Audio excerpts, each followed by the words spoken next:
Hello everyone and welcome to another figure review by Figure Fanatics.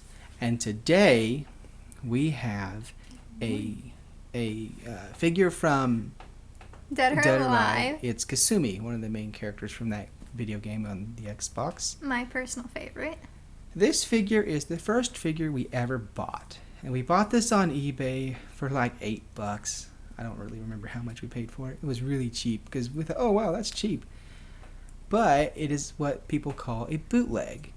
Now, a bootleg figure is one that's not made by the official makers, I guess. It could be made by them, I don't know. Like, but if we were paying attention when we bought this figure, we would have noticed that her outfit is actually wrong. Well, actually, no, the picture was correct. The figure we got was not. Yeah.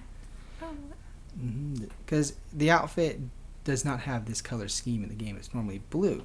The black one is sleeveless, and you can see the sleeves on her. Bootleg figures are usually made in China. They're not sold to the actual anime companies. So basically, Tecmo, the people that make Dead or Alive, did not receive any money from this figure. And it's made through just, I guess, by somebody in their basement, or maybe they have a bunch of people working for them that make these things. But they're not the official name brand figures. They're copycats. And this one is particularly bad because they didn't get the color scheme right. And she has a very, very terrible leaning problem. Yeah, I'm surprised it's standing. Normally we lean it against something. We keep this figure as a reminder to be careful when we buy them, because usually a bootleg, if you buy it, it's not of the same quality. And while this one is good in some respects, in a lot of respects it's not. You won't be able to see it in the video, but there's bubbling issues on the hair. Like we said, she leans. The parts are separating on her back behind her sword sheath. I don't know if you can see that crack there. The base is very flimsy plastic. Yeah, in case you can't see, it's all warped. Yeah. She actually, like, her face, in my opinion, is painted pretty well. It's better than I could do. But there's just plenty of issues. Now, some people say bootlegs are just the rejects that the official companies reject, and someone on the underground market sells it. Or they're just plain copies, where someone buys the official figure, makes molds, and makes it themselves to make some money. Irregardless, usually they're not of the same quality. I mean, I'm sure you can find some bootlegs that you couldn't tell the difference on, but Which no. we've seen a few, but we haven't bought them yet. Yeah, but normally you can't. Now, sometimes, like, if you're just dying for a certain figure, and Which in this case.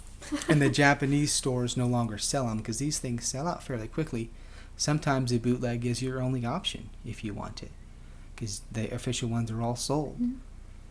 But in this case, I'm pretty sure this one's sold out everywhere. But So basically, we're showing you the major cons of buying off of eBay. You really, really have to pay attention to what you're buying and their reviews and feedback. yeah, if you don't want a bootleg, check the feedback. Normally someone will say it's counterfeit in there if they sell that type of stuff. Or if the maker says not official version, China version. There's lots of ways to tell. And normally they're a lot cheaper. Like, say, this figure when it first came out, I don't even know how much it was, but it was pretty expensive. But if a figure is $10, more than likely it's a counterfeit. And if it is shipped from Hong Kong, then it's more than likely a counterfeit. Now, that's not always true. Some legit ones are sold from there. But for the most part, you'll find bootlegs from there. That's about it. We just keep her as a reminder to be careful what we buy.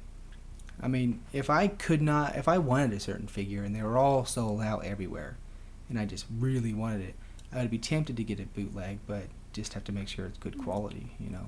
And when you get into figure collecting like we have, you're going to come across figures which you are dying to have and you cannot find, or you find them re-released and they're immediately sold out, which we have come across.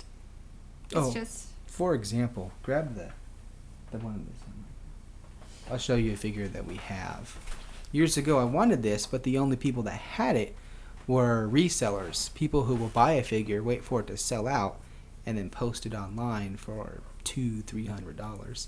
And this particular one that she's getting for us, I wanted, and the cheapest I could find was, I don't know, $280, I think. 280, something like that. Anyways, but I'm not going to spend that much for a 1/8 scale figure. That's just silly. It was this one. But then it was re-released a few months later, and I was able to buy it for, what, $50? The normal price you would expect, yeah. Average price. So, if you can't find one, sometimes if you wait, you'll come across it. Or if you if you really want to buy it on eBay, if you can find someone selling it here in the United States, a lot of time it's someone who's just getting rid of stuff in their collection, or it's a store that has them in stock that they just can't get rid of. You can find legit ones. It's just a little harder once they sell out. Yeah, like for us, we're hunting for a Zorro, and he sells out like nothing. Yeah, they're hard to find. But regardless, be careful what you buy. Oh, and her sword broke. Yeah, that's why it's not attached. That's the handle. Not much good that's going to do unless you swing it around and hit people with these beads. I don't know. Hey, it could be fun. Oops. Anyways, that is Bootleg Kasumi. Please subscribe.